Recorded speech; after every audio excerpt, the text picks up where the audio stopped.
10 minutes can reset your entire day.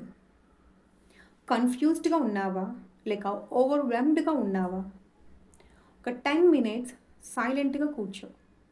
By closing your eyes by closing your eyes take the normal breath and ask yourself, where is my entire energy going? మీ entire energy right now ఎక్కడ ఉంది అని ఆలోచించండి.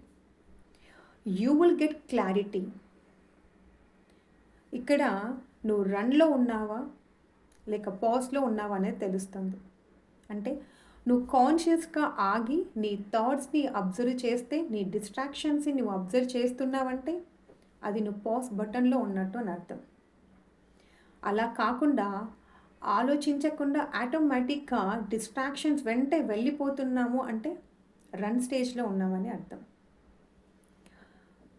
నువ్వు గ్రోత్లో ఉన్నావా, రన్లో ఉన్నావా అనేది నీకే తెలుస్తుంది.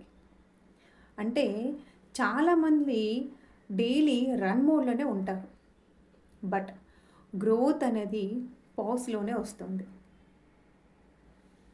మీరు రన్ స్టేజ్లో ఉంటే రన్ అని, పాజ్లో ఉంటే పాజ్ అని కామెంట్ సెక్షన్లో మెన్షన్ చేయండి. స్పాంజన్, make yourself proud. Thank you for watching.